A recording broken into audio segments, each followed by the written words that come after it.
말씀의 제목은 상한 심령의 회개입니다. 제가 이제 시편 말씀에 들어오면서 부디 시편 51편은 안 됐으면 좋겠다라고 생각을 했었는데 슬픈 예감은 참 틀리지 않는 것 같습니다. 제가 본문 자체가 무엇을 이야기하고 있는지 우리가 잘 알고 있는 본문이라 특히 더 마음이 무겁습니다. 왜냐하면은 늘 말씀드리지만 참 회개라는 것 자체가 굉장히 어려운 일이고 또 우리에게 부담이 되는 일이고 더군다나 이 설교자로서 회개를 말씀드리는 것이 회개를 전하는 것이 참 어려운 부분이라고 생각을 합니다. 그럼에도 불구하고 하나님께서 오늘 우리에게 은혜를 주실 줄로 믿으며 오늘 말씀을 함께 보도록 하겠습니다.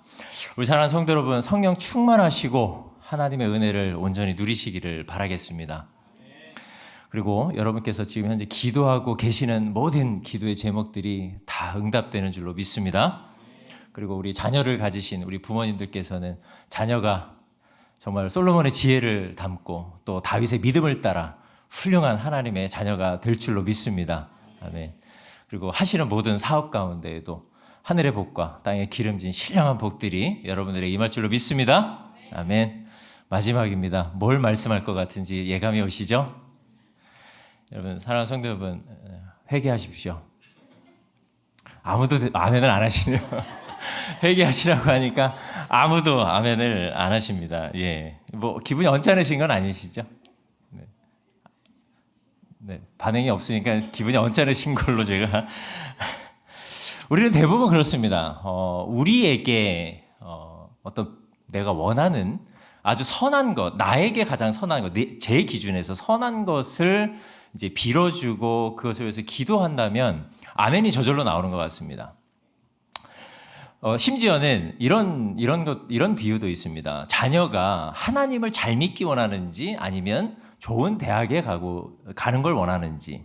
그럼 이제 둘 다를 부모님들은 다 말씀하세요. 그렇지만 뭐가 중요한지를 우리가 믿음의 신앙의 기준으로 따라보면은 이제 그 답은 사실 명확합니다. 하나님의 말씀은 중간이 없습니다. 회색지대가 없습니다. 검거나 희거나 이거 아니면 저겁니다. 그런데 우리는 항상 우리 욕심이 있다 보니까 이 두 가지를 다 원하는 것 같은데 더군다나 이 회개하십시오라는 이 말을 들을 때는 이제 물론 당연히 그 자리에서 그렇지 내가 잘못한 게 너무 많지 이러면서 이제 회개를 즉시 하시는 분들도 있겠지만 사실은 내가 회개하는 것이 맞지만 두 가지 마음이 있습니다. 회개하는 건 맞지만 지금은 아니야라는 마음이 들 때가 있고 또는 회개를 자의적으로 뒤로 미룰 때가 있습니다. 그러니까 나는 지금 회개 안 할 거야라는 마음과 나는 나중에 회개할 거야라는 마음이 공존해 있다라는 거죠. 그러니까 제가 좀 전에도 말씀을 드렸습니다. 제가 이제 공적인 설교 자리니까 여러분들께 회개하십시오라고 얘기했을 때에 사실은 기분이 굉장히 언짢으시지만 그것을 아멘을 안 하시는 것으로 이제 표현을 하셨잖아요. 아니신가요? 사실 그런데 공적인 설교 자리에서 어떤 하나님의 말씀을 토대로 한 회개 선포가 이루어졌을 때는 우리가 그것을 잘 마음에 받아들입니다. 그런데 어떤 개인이 당신 회개해야 돼. 당신 그렇게 하면은 될 일도 안 될 거야 라는 어떤 그런 저주와 비슷한 어떤 회개를 권면하는 내용을 들으면 우리 마음에 어떤 마음이 듭니까? 너무 고마워. 나에게 회개를 하게 해주다니 너무 고마워. 너무 감사해. 이런 반응이 나오십니까? 아니면은 자기나 잘하지. 어떤 이런 반응이 나오십니까? 제가 어떤 것이라고 말씀드리진 않겠지만 우리가 회개라는 것을 이야기할 때 사실은 즉각적인 회개로 이어지지 못하는 것은 우리가 부정할 수 없는 사실이라고 생각을 합니다. 왜 우리는 그렇다면 회개에 대한 이 말씀을 들었을 때에 왜 즉각적인 순종을 하지 못할까라는 것에서 두 가지 요인을 한번 생각해 보았습니다. 첫 번째는 내가 지은 죄에 대한 심각성을 나 스스로가 깨닫지 못하기 때문입니다. 이 정도 죄쯤이야. 괜찮겠지. 이 정도는 죄가 아니지. 내가 뭘 하다 보면, 사업을 하다 보면, 아니면 애를 키우다 보면은, 내가 공부를 하다 보면, 일을 하다 보면, 이런 것쯤은 당연히 다 하나님도 이해하시겠지라는 어떤 생각을 하게 된다는 거죠. 그러다 보니까 내가 지은 죄에 대한 심각성을 스스로 깨닫지 못하는 것입니다. 죄는요, 기본적으로 우리 스스로가 선택하는 것입니다. 죄는 다른 사람, 타인이 어떤 죄를 유혹하거나 아니면 어떤 다른 말로다가 그 사람, 우리의 마음의 중심을 흔든다 할지라도 결국 그 선택은 우리가 하는 것입니다. 독이 든 음식이 있는데 이게 독이 들었습니다 라는 것을 모르면, 아니면 누군가가 들었지만 누군가 들었다 할지라도, 누군가 얘기해서 그걸 알고 있다 할지라도 결국엔 그 독이 든 음식을 먹는 거는 나 자신인 것입니다. 누구를 탓할 일이 아니라는 거죠. 그런데 우리는 타인에 의해서 내가 이러한 선택을 할 수밖에 없었다라는 자기 합리화를 시킵니다. 자기 합리화를 시키고, 그리고 나중에는 이런 것이 있습니다. 나는 어차피 연약한 죄인이니까 라는 어떤 보편적 진실에 대한 것을 자기 자신에게 적용시켜서 나는 죄인이니까 뭐 이 정도는 죄를 짓고 살아가지라는 그런 상황에까지 놓이게 된다는 것입니다. 이러한 모습들, 어쩌면 죄를 합리화시키고 남 탓을 하고 또 그 죄에 대한 보편적 사실, 나는 어쩔 수 없는 죄인이라는 이 말, 뭐 당연한 말이지만 그 말에 우리가 숨는 거죠. 우리의 죄를 합당하게 만들기 위해서. 그래서 사실 그러한 것들은 우리가 죄를 인정하지 않기 때문에, 내가 얼마나 큰 죄를 저지른지를 그 심각성을 모르기 때문에 사실 우리는 그런 자기 자신을 방어하고 합리화까지 하는 것입니다. 대표적인 인물이 아담과 하와죠. 우선 아니라고 남 탓을 하고 또 하나님이 부를 때 숨고, 그러니까 드러나고 싶지 않은 것이죠. 결국에 본인이 선택을 했는데도 불구하고 말입니다. 두 번째는 이런 것입니다. 첫 번째는 자기 자신의 죄에 대한 심각성을 깨닫지 못했다면, 두 번째는 내 죄가 드러나는 것을 부끄럽게 생각한다는 것입니다. 부끄럽게 생각하고 수치스럽게 생각하기 때문입니다. 자, 여기서 중요한 사실은 이겁니다. 우리가 죄를 지은 것이 다른 사람에게 들키는 것은 굉장히 수치스러워합니다. 못 견뎌하죠. 그래서 묻죠. 너 어떻게 알았어? 어디서 들었어? 내가 그렇게 얘기한 거 누구한테 들은 거야? 그 사람을 더 이제 탓하려고 하죠. 죄는 누가 지은 거예요? 잘못은? 자신이죠. 자신인데 그 죄에 대해서 발견한 그 사람을 오히려 책망하죠. 문제는 우리가 다른 타인에게 부끄러움을 느끼고 수치스러움을 느끼기는 하지만 회개를, 우리가 즉각적인 회개를 하지 못하는 근본적인 이유는 사람에게는 부끄러움과 수치심을 느끼지만 하나님 앞에서는 부끄러움과 수치심을 느끼지 못하기 때문입니다. 우리가 여기에서 사실 굉장히 자유로워야 합니다. 타인이 우리에게 회개를 이야기했을 때도 그것은 잘못된 것입니다. 그것은 바로잡아야 합니다. 그것은 하나님의 뜻이 아닙니다. 하나님은 이렇게 말씀하셨습니다. 따라서 돌리셔야 됩니다. 뜻을 바꾸시고 뜻을 돌리셔야 됩니다라는 어떤 이런 권면이 있을 때에 그것을 받아들일 수 있는 그릇이 되어야 하는데, 우리는 즉각적인 회개뿐만 아니라 그런 권면 자체가 나를 향한 공격이고 나의 수치심이 드러난다고 생각을 하니까 부끄러워서 그것을 받아들이질 못하는 것이죠. 이게 우리 인간이 가지고 있는 굉장히 취약점이라고 생각을 합니다. 이런 부분에서 물론 저도 여기에서 자유롭지 않습니다. 자유롭지 않아서 사실 누가 저에게 잘못을 이야기하면 당연히 처음에는 입은 웃고 있지만 속은 이제 부글부글 끓죠. 부글부글 끓는데 차마 이걸 이제 표현을 못 하는데 막 입꼬리는 막 떨리는 거죠. 너무 이제 그 분이, 화가 이제 오르다 보니까. 그러니까 나 자신, 우리 인간의 본성을 사실 완전히 거스르기는 굉장히 어렵습니다. 하지만 하나님께서는 그것을 늘 거스르라고 우리에게 말씀을 하십니다.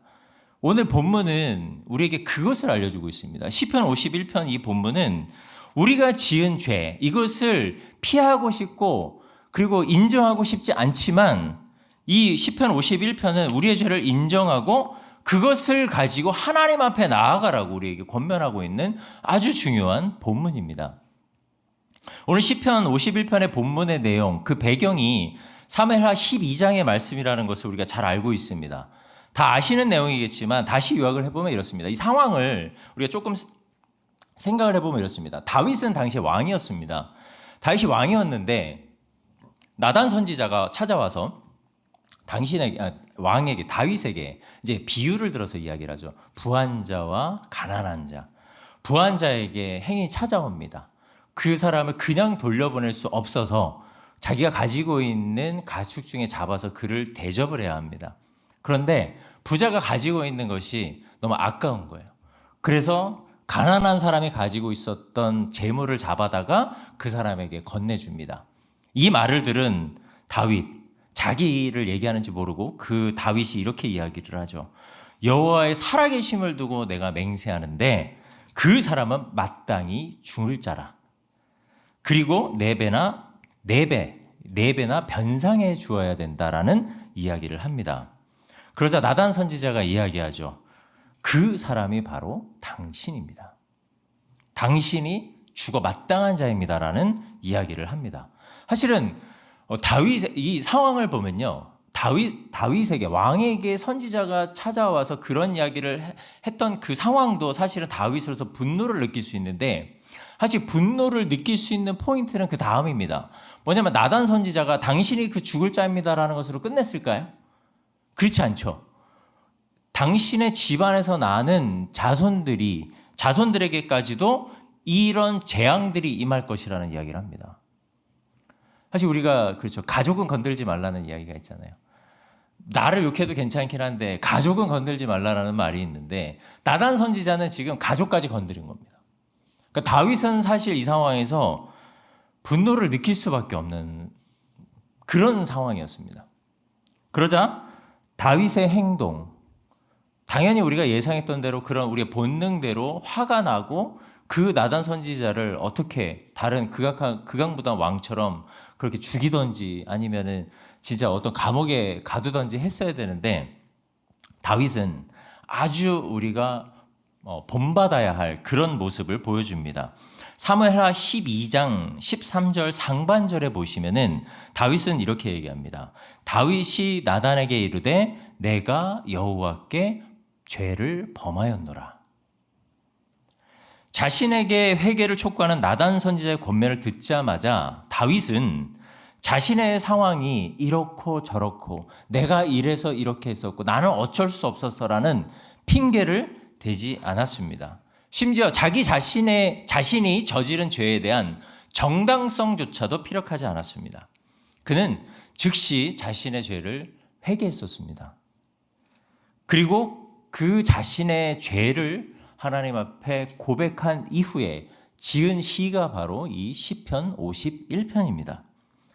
그래서 시편 51편 오늘 본문 1절에 보시면은 다윗은 자신의 죄를 하나님께 고백한 이후에 하나님의 인자와 긍휼로 용서해 달라라는 간구를 합니다.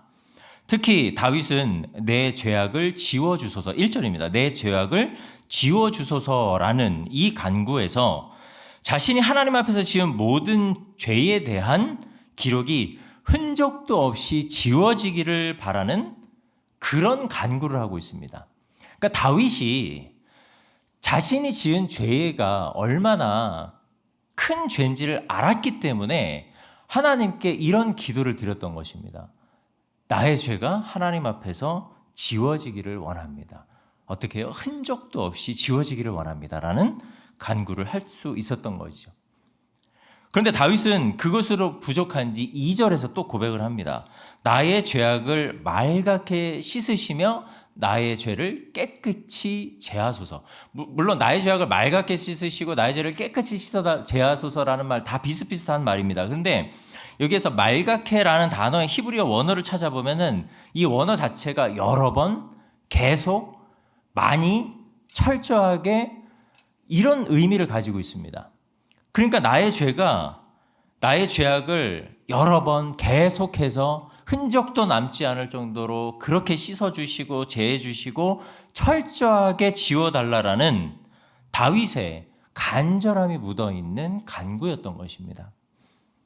얼마나 다윗이 자신이 지은 죄가 용서된다라는 것이 그러니까 용서받는다라는 것이 두려웠는지 계속 하나님께 이러한 간구를 하고 있는 것입니다.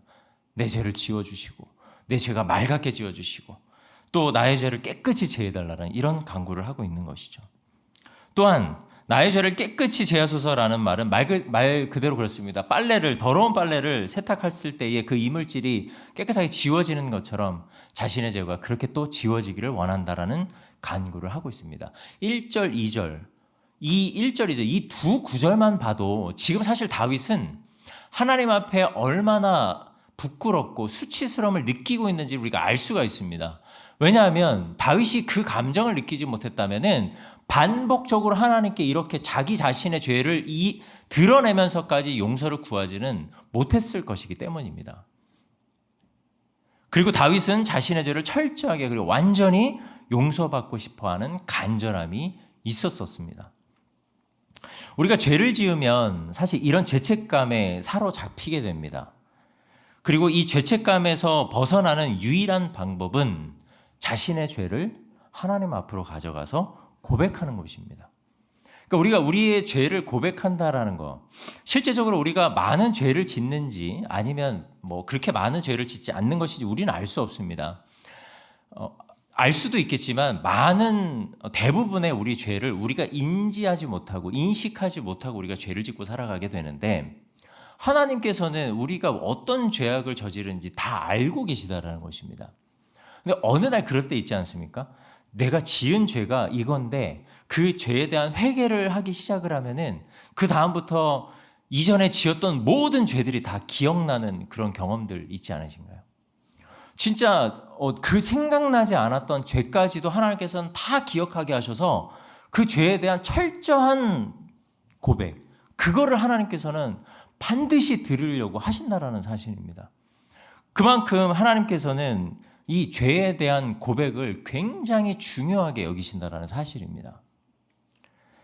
그 인문학에서도 여러 책 중에서 자신의 죄에 대한 이 죄악을 고백하는 이 소설들, 인문학 작품들이 굉장히 많은데 제가 예전에도 한번 소개해드렸던 작품입니다. 러시아의 표도르 도스토옙스키가 썼던 이 죄와 벌. 이 내용은 제가 다 말씀드리지 않지만 마지막 한 꼭지만 제가 말씀을 드리겠습니다.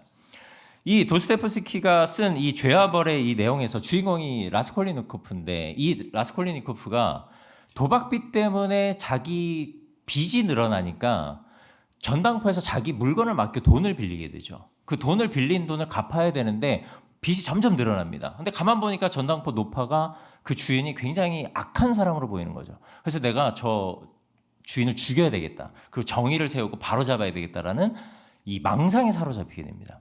그래서 그 노파를 죽이죠. 그 목격자인 그 노파의 여동생까지도 죽이게 됩니다. 그런데 이 라스콜리니코프가 죄를 짓자마자 그는 집에 돌아가서 바로 악몽에 시달리게 됩니다. 자신이 지은 죄에 대한 죄책감에 하루도 이 온전한 나를 견디질 못하는 것이죠. 그런데 이 소냐라는 이 매춘부 여인을 만나게 됩니다. 이 여인을 만나게 돼서 그 여인의 사랑으로 인해서 그의 마음이 조금씩 치유되어 갑니다. 그리고 이 소냐가 마지막에 이런 이야기를 합니다.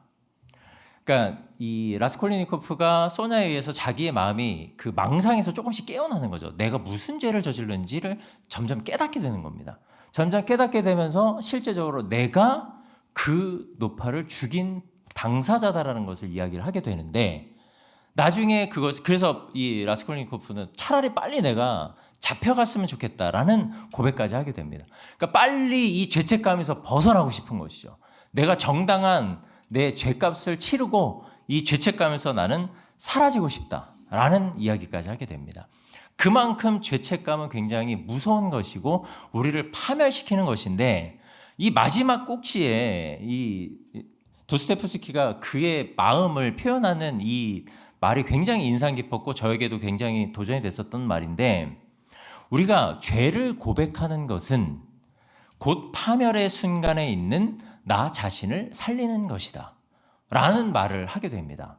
근데 그 글을 읽으면서 참 굉장히 기독교적이고 결국에 우리가 우리 지은 죄를 하나님 앞에 고백하는 것이야말로 우리가 파멸의 순간에서 나 자신을 살릴 수 있는 유일한 방법이구나라는 것을 깨닫게 된 것이죠.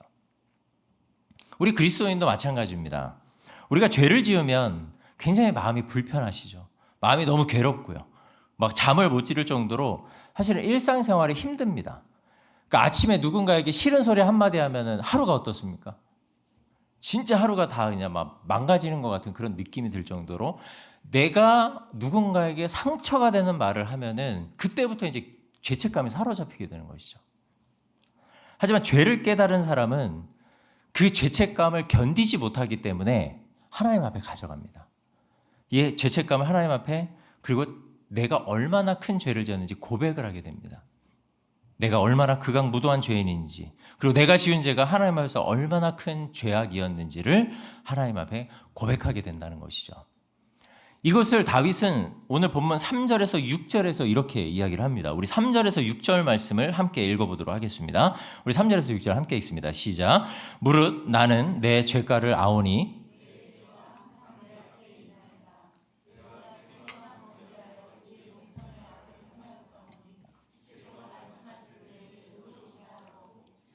심판하실 때에 순전하시다 하리이다. 내가 죄악 중에 출생하였으며 어머니가 죄 중에서 나를 잉태하였나이다. 보소서 주께서는 중심이 진실함을 원하시오니 내게 지혜를 은밀히 가르치시리이다. 아멘.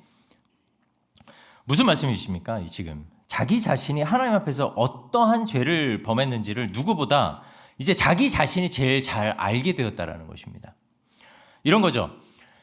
이제는 내 죄가 너무나도 크기 때문에, 내가 지은 죄가 얼마나 무거운 죄인지를 내가 알았기 때문에 제가 입이 10개라도 하나님 할 말이 없습니다. 저는 하나님께 아무런 말씀도 드릴 것이 없습니다라는 이런 고백입니다. 과연 제가 하나님 앞에 어떠한 변명을 할 수 있을까요? 다 제 잘못입니다라고 다윗이 고백하고 있는 것입니다. 그리고 다윗은 5절 말씀해 보시면, 다시 읽어보면 내가 죄악 중에 출생하였으며 어머니가 죄 중에서 나를 잉태하였나이다 라는 이 고백을 함으로 인해서 자신이 지은 죄, 이 죄의 근원이 어디서부터 시작인지를 깨닫게 됩니다. 다윗이. 내가 왜 이런 죄를 지었지? 자, 이거 굉장히 중요한 포인트인 것 같습니다. 내가 하나님 앞에, 저는 하나님 앞에 정말 씻을 수 없는 죄를 지었습니다. 나는 하나님 앞에 극악무도한 죄인입니다. 이 죄가 너무나도 무거워서 제가 하나님 앞에 어떠한 말조차도 할 수 없을 것 같습니다라는 고백을 하면서, 그 동시에 다윗은 나는 그렇다면 왜 내가 이 죄를 지었지? 내 이 죄는 도대체 어디서부터 잘못된 것이기 때문에 내가 이 죄를 지은 것일지? 라고 고백을 하기 시작을 했다는, 그러니까 생각을 하기 시작했다는 것입니다. 이게 이제 굉장히 중요한 포인트라고 저는 생각을 합니다. 왜냐하면 우리는 죄를 지었을 때에 그 근원을 생각하지는 않습니다. 근원보다는 아까도 서두에 말씀드렸지만 내가 왜 이 죄를 지을 수밖에 없었는지, 왜 내가 이렇게 할 수밖에 없었는지, 자기 합리화, 타당성을 가져오고 어떤 그런 핑계거리를 삼게 되는 것이 본능인데, 그렇지 않고 내가 왜 이 죄를 지었지?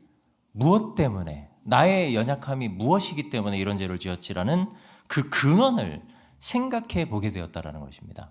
이것은 자기 자신을 직시하고 자기 자신이 어떠한 사람인지를 인지하기 시작했다는 것입니다. 내가 얼마나 큰 죄인인지.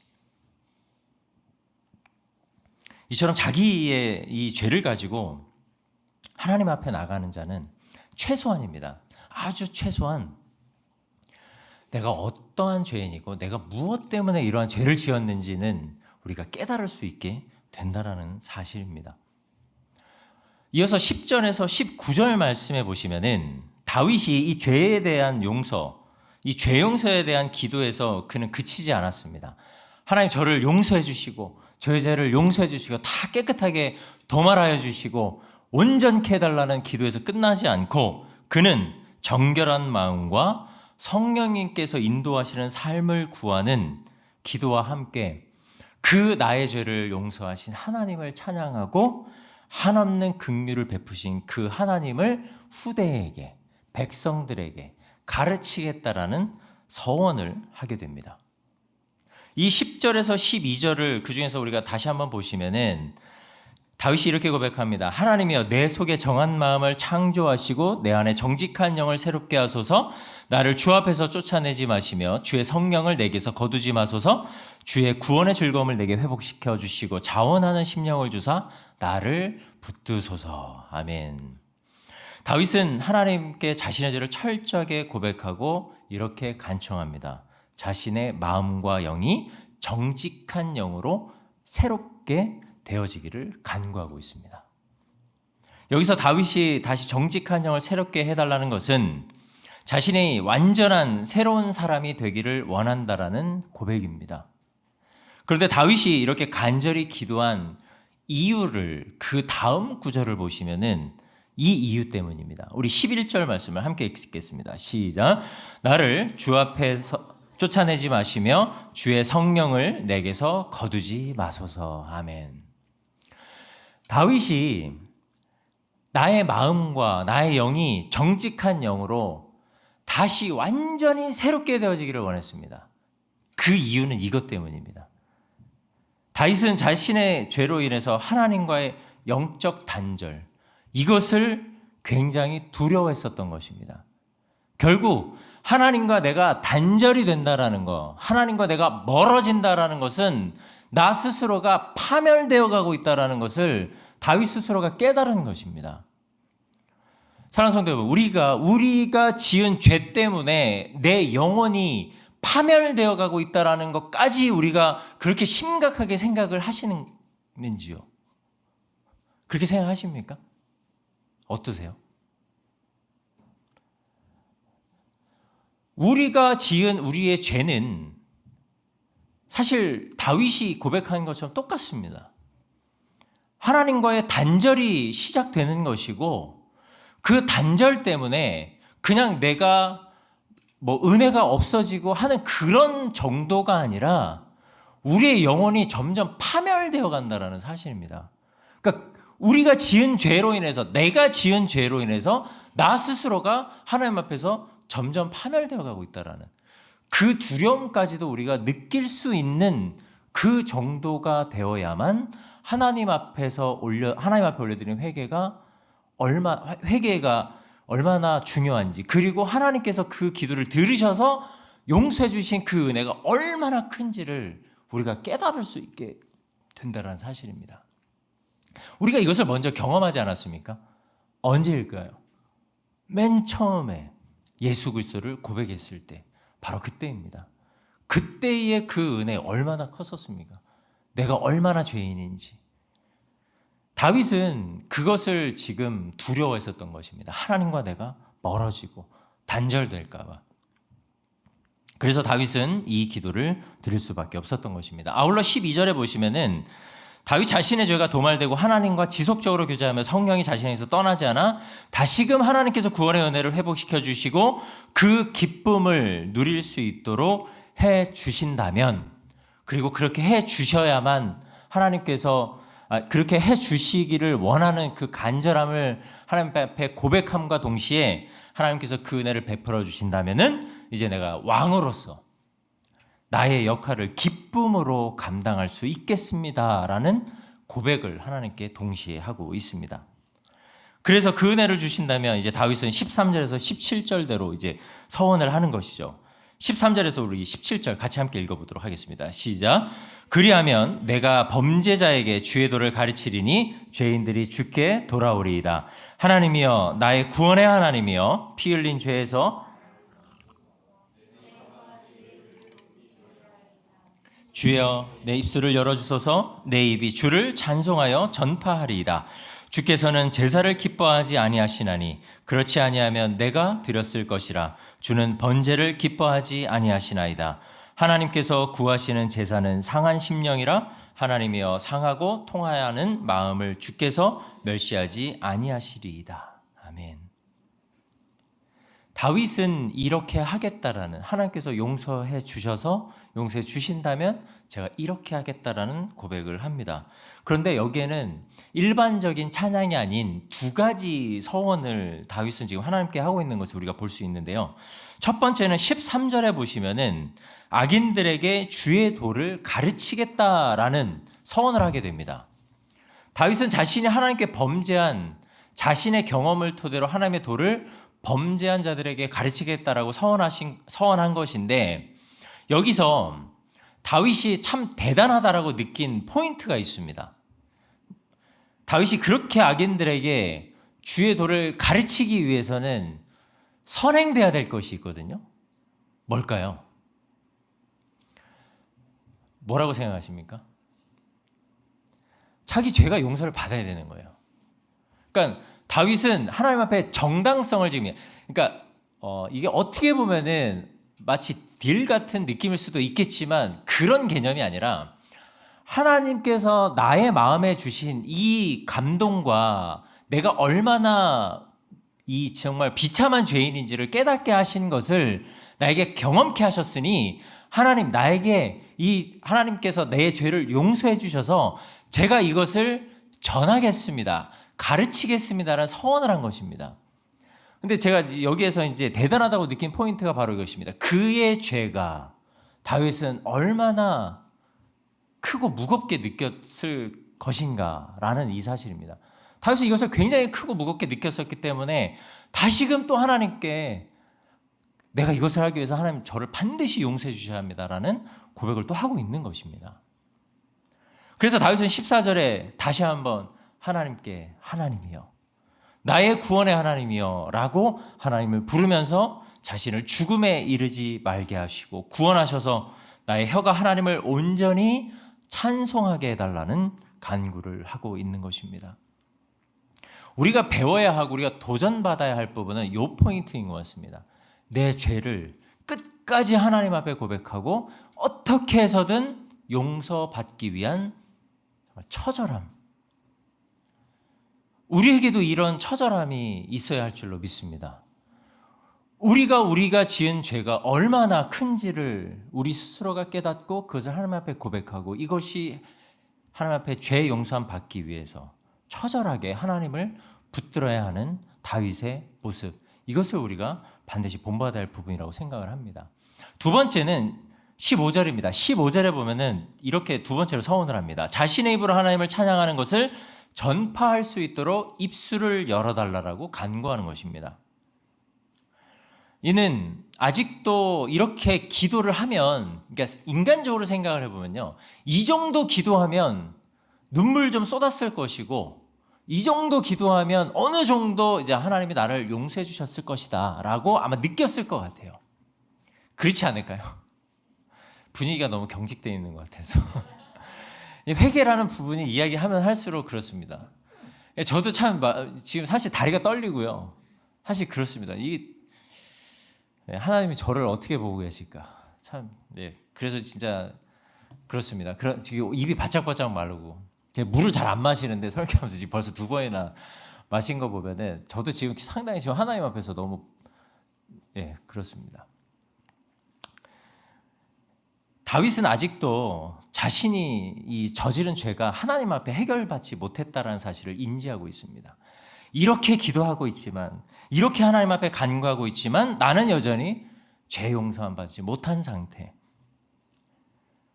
그래서 죄를 지은 상태에서는 내가 하나님을 온전히 찬양하고 하나님을 온전히 전파할 수 없으니, 하나님, 나의 서원대로 내가 이 일을 행할 수 있도록 하나님 저를 제발 용서해 달라고 간구하고 있는 것입니다.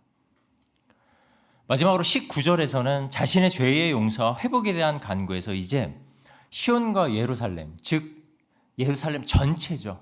예루살렘 전체의 회복에 대한 간구를 다윗은 왕으로서 마지막으로 하나님께 간구하고 있습니다. 18절에서 19절 우리 함께 읽겠습니다. 시작. 주의 은택으로 시온의 선을 행하시고 예루살렘 성을 쌓으소서. 그때에 주께서 의로운 제사와 번제와 온전한 번제를 기뻐하시리니 그때에 그들이 수소를 주의 제단에 드리리이다. 아멘. 다윗은 이스라엘에 세워진 하나님의 대리 통치자였었습니다. 따라서 자신의 죄가 백성들에게 어떠한 악영향을 끼칠지는 다윗 스스로가 더 잘 알고 있었습니다. 그래서 자신과 공동체를 하나님께 함께 회복시켜 달라는 간구를 했었던 것입니다. 여기서 우리가 두 번째로 본받고 싶은 부분이 이 부분입니다. 내가 죄를 지었을 때 나만 그 죄의 책감에 사로잡히는 것이 아니라 나의 죄로 말미암아 나의 이 악영향이 타인에게도 다른 사람에게도 반드시 전가된다는 사실입니다. 한 사람의 죄는 여러 사람들을 쉽게 물들입니다. 반대로 거룩과 회개의 영도 나로부터 시작된다면 반드시 다른 사람에게까지도 영향이 끼쳐지게 될 것입니다. 우리 성도 여러분 다들 잘 아시는 미국에서 있었던 그 에즈버리 컬리지에서 있었던 그런 회개운동, 부흥운동. 그러니까 회개운동을 부흥운동으로 연결시킵니다. 항상. 기독교 역사에서 보면은 부흥운동은 어디서부터 시작이라고요? 회개입니다. 그래서 에즈베르 회개운동 아니면 부흥운동 이렇게 이야기를 하는데 그렇습니다. 우리가 이 어떤 회개의 이 고백은 나 자신이 하나님께 내 죄가 용서받기 위한다라는 그런 어떤 1차적인 문제뿐만이 아니라 내가 지은 죄로 말미암아 다른 사람에게 끼친 악영향 이것까지도 하나님께서 다 용서해 주시기를 원한다는 마음을 가지고 하는 것이 바로 회개라는 사실입니다. 가장은 가정에서 그 회개의 주축이 되셔야 되고 어머니는 가정에서 또다시 또 다른 그 구심점, 주축이 되셔야 한다는 것입니다. 자녀도 마찬가지입니다. 그래서 우리 가정에 어떤 한 사람이 죄를 지으면 그 안 좋은 영향이 다른 사람에게도 다 끼쳐지는 것처럼 우리 한 사람의 회복이 내 안에서 일어난다면 다른 사람을 위해서도 그 사람이 회복되기를 원한다라는 이 기도를 드렸던 이 다윗의 이 모습들은 우리가 반드시 본받아야 할 부분이라고 생각을 합니다. 특히 18절에서 하나님이 기뻐하시는 대로 선을 베풀어 주셔서 예루살렘 성을 쌓아주실 것을 간구합니다. 예루살렘 성은 이 무너진 성벽을 보수하거나 다시 강화시키는 의미가 아닙니다. 10절에서 다윗이 하나님의 내 속에 정한 마음을 새롭게 창조하시고 내 안에 정직한 영을 새롭게 하소서라는 이 고백처럼 무너진 예루살렘, 이 예루살렘 전체를 다시 하나님 새롭게 세워달라는 그런 간구였습니다. 그럼 왜 다윗은 이러한 간구를 드렸을까요? 그것은 다윗이 무엇을 가장 중요하게 여기고 있었는지를 보면 알 수 있습니다. 예루살렘이 새롭게 창조된 그때 새롭게 된 이스라엘 백성들과 함께 다윗은 의로운 제사, 곧 온전한 번제를 하나님께서 받으실 것이고 그것을 하나님께서는 기뻐하실 것이라는 것을 다윗은 깨달았기 때문입니다.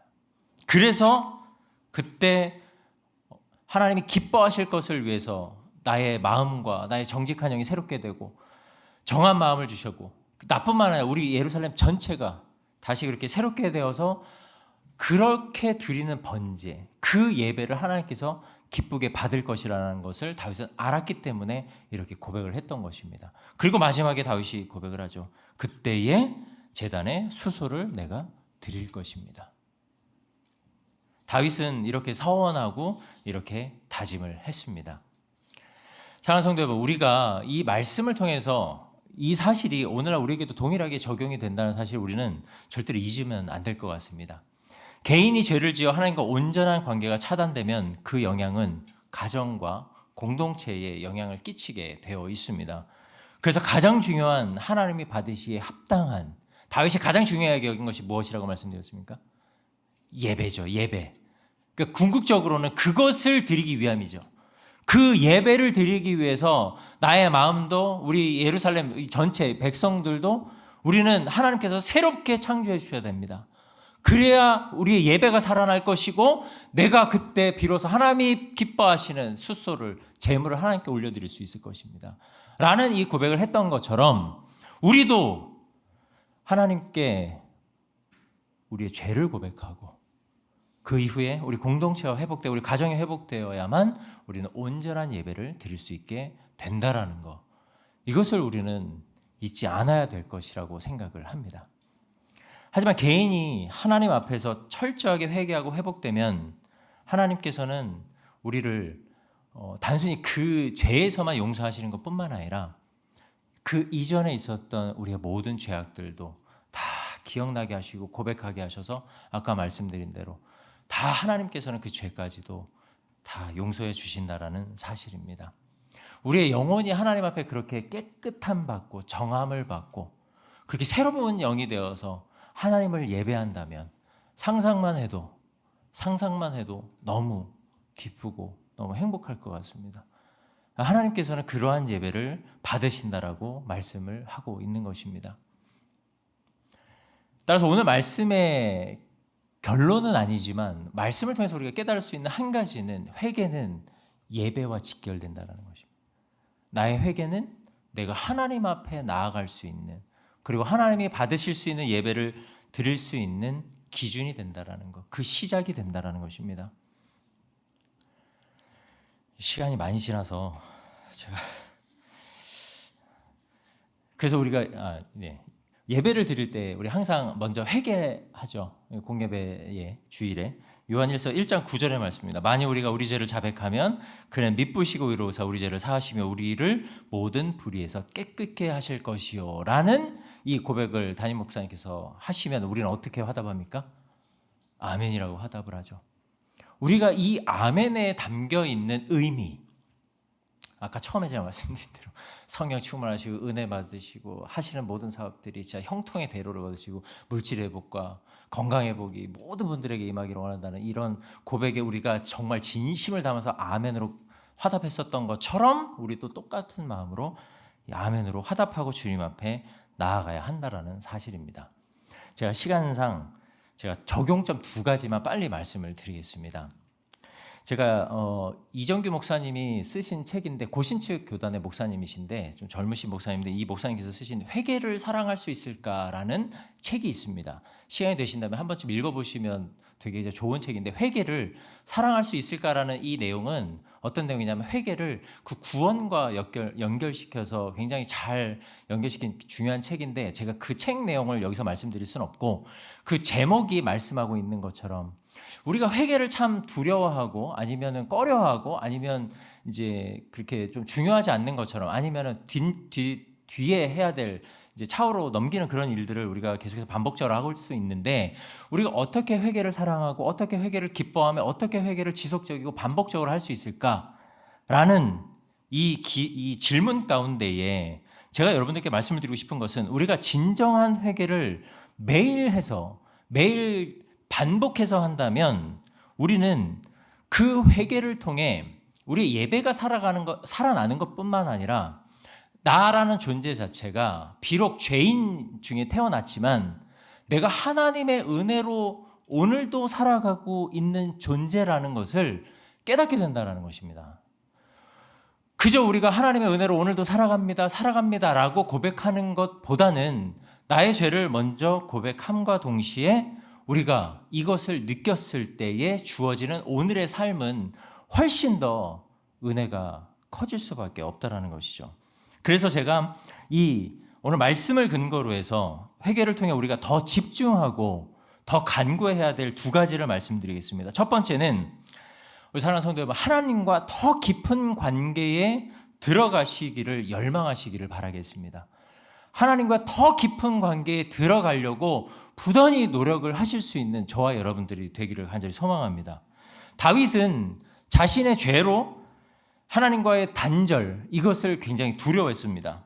그래서 오늘 본문에서처럼 계속해서 다윗이 자신의 죄를 용서해달라고 했던 이유도 결국 하나님과 자신의 관계가 소원해지지 않게 하기 위해서 그 단절을 두려웠기 때문에 혹은 하나님과의 단절 자체가 결국 나의 죽음이라고 생각했기 때문에 계속해서 하나님 앞에 그렇게 회개를 간구했었던 것입니다.